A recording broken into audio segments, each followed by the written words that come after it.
Welcome to Maria Angels. இன்றைக்கி cold process மெத்தடில் குப்பை மேனி சோப் தான் செய்ய போகிறோம். குப்பை மேனி ஒரு கைப்பிடி அளவு எடுத்துக்கிட்டேன். இதை நல்லா வாஷ் பண்ணி பேஸ்ட்டாக, நல்லா ஃபைன் பேஸ்ட்டாக நீங்கள் அரைச்சி எடுத்துக்கணும். அதுக்கு அடுத்தது coconut oil, palm oil, castor oil, பட்டை,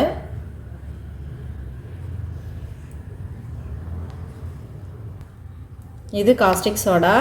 அந்த காஸ்டிக் சோடா இதை வந்து நம்ம ஆர்ஓ வாட்டரில் எடுத்து மிக்ஸ் பண்ணி எடுத்து வச்சுக்கணும்.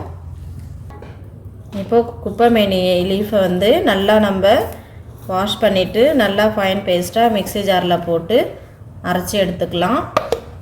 இப்போது குப்பை மேனி லீஃபை வந்து நல்லா ஃபைன் பேஸ்ட்டாக அரைச்சாச்சு. அடுத்ததாக நம்ம ஆயிலெலாம் மெஷர்மெண்ட் எடுத்துக்கலாம். இப்போது ஆல்ரெடி கோகனட் ஆயில் வந்து 170 கிராம்ஸ் வந்து நான் எடுத்துருக்கிறேன். நெக்ஸ்ட்டு வந்து காஸ்டர் ஆயில் வந்து நம்ம 10 கிராம்ஸ் எடுத்துக்கலாம்.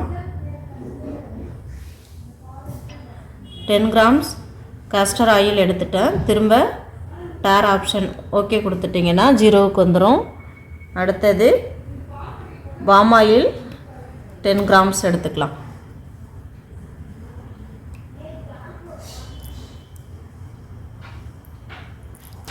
பாம் ஆயில், காஸ்டர் ஆயிலாம் நம்ம ஆட் பண்ணும்போது நல்லா நமக்கு ஃபோமிங் நல்லா வரும். நல்லா நுர வரும்போது நம்மளுக்கு அந்த பபுள்ஸ்லாம் நமக்கு ஃபார்ம் ஆகும் பாருங்கள் சோப்பில். அதுக்காக நம்மளுக்கு வந்து இந்த பாம் ஆயில், காஸ்டர் ஆயில் சேர்க்கும்போது அதை மாதிரி நமக்கு சோப்பில் வந்து ஃபோமிங்லாம் நல்லா வரும். அதுக்காக நம்ம இதை சேர்க்குறோம். அடுத்ததாக வந்து பட்டர் சேர்த்துக்கலாம். இப்போது பட்டர் வந்து லைட்டாக மெல்ட் பண்ணிவிட்டு நம்ம இந்த ஆயிலோட நம்ம ஆட் பண்ணிக்கலாம். ஆட் பண்ணிவிட்டு எல்லா ஆயிலையும் நம்ம மிக்ஸ் பண்ணிக்கலாம். இது வந்து 200 கிராம் அளவுக்கு நான் சோப் செஞ்சு காட்டுறேன். இன்றைக்கி புதுசாக செய்கிறவங்க இந்த 200 கிராம் அளவை வச்சு மெஷர்மெண்ட் எடுத்து நீங்கள் சோப் செஞ்சு பார்க்கலாம். எப்போவுமே நம்ம ஃபஸ்ட்டு சோப் செய்யும்போது கம்மியான அளவில் தான் சோப் செஞ்சு பார்க்கணும். அப்படியே நல்லா மிக்ஸ் பண்ண பிறகு நம்ம குப்பை மேனி பேஸ்ட்டு அரைச்சி வச்சுருக்குறோம். அதை வந்து 20 கிராம் வரைக்கும் நம்ம ஆட் பண்ணிக்கலாம். ஆயிலோட சேர்த்து நல்லா அந்த ஹெர்பல் வந்து மிக்ஸ் ஆகிற வரைக்கும் நம்ம நல்லா மிக்ஸ் பண்ணிக்கணும். இப்போது ஹெர்பல் ஆயில்ஸ் எல்லாத்தையும் நல்லா மிக்ஸ் பண்ண பிறகு நம்ம லைவ் சொல்யூஷன் வந்து இதில் ஆட் பண்ணிக்கலாம். காஸ்டிக் சோடா வந்து நான் முன்கூட்டியே வந்து இதை வந்து மிக்ஸ் பண்ணி வச்சுட்டேன். இதை மாதிரி கரையாமல் இருக்கும். அதனால் நம்ம எப்போவுமே ஆயிலோட சேர்க்கும்போது ஃபில்டர் பண்ணி தான் சேர்க்கணும்.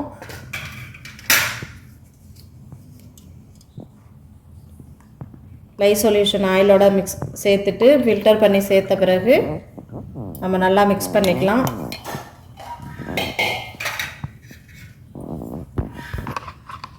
இப்போ லைவ் சொல்யூஷன் மிக்ஸ் பண்ண பிறகு நல்லா நமக்கு இது தோசை மாவு பதத்துக்கு வந்துடும். மோல்டில் வந்து நம்ம ஊற்றி எடுத்துக்கலாம்.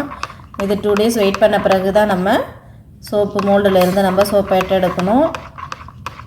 குப்பை மேனி லீஃப் வந்து சொரியாசிஸ், சரும பிரச்சனைகள், எல்லா பிரச்சனைகளுக்கும் குப்பை மேனி வந்து நல்ல ஒரு ரிசல்ட்டு கொடுக்கும். சொறி, சிரங்கு, கருப்பு, தழும்பு இதெல்லாம் இருக்கிற பிரச்சனைகளை சரி பண்ணக்கூடியது நம்ம குப்பை மேனி சோப் லீஃபில். ஓகே, இந்த பதம் நல்லா வந்த பிறகு நம்ம சோப்பை வந்து சோப் மோல்டில் ஊற்றிடலாம். பர்ஃப்யூம் வந்து 6 கிராம் அளவுக்கு நம்ம ஆட் பண்ணிக்கணும். ஃபஸ்ட் டைம் செய்கிறவங்க இந்த அளவில் 2 சோப்ஸ் அளவுக்கு நீங்கள் சோப் செஞ்சு பார்க்கலாம். அந்த 2 சோப் 3 சோப் வரும். அதோட மெஷர்மெண்ட்டு தான் இன்றைக்கி இந்த அளவில் நான் கொடுத்துருக்குறேன். இப்போது சோப் மோல்டில் ஐசோப்ரோபோ ஆல்கஹால் வந்து ஸ்ப்ரே பண்ணிக்கணும். ஃபங்கஸ் எதுவும் பாக்டீரியாலாம் ஃபார்ம் ஆகாமல் இருக்கிறதுக்கு. இப்போது இந்த பதம் வந்த பிறகு நம்ம ஊற்றிட வேண்டியது தான். இப்போது சோப் மேலே திரும்பவும் ஐசோப்ரோப் ஆல்கஹால் வந்து ஸ்ப்ரே பண்ணிக்கணும். ஓகே ஃப்ரெண்ட்ஸ், இந்த வீடியோ பிடிச்சிருந்தால் லைக் பண்ணுங்கள், ஷேர் பண்ணுங்கள், கமெண்ட்ஸ் பண்ணுங்கள். மறக்காமல் பெல் ஐக்கானை டச் பண்ணிக்கோங்க. அப்போ தான் நாங்கள் போடுற எல்லா வீடியோவும் உங்களுக்கு ரீச் ஆகும். Thank you friends.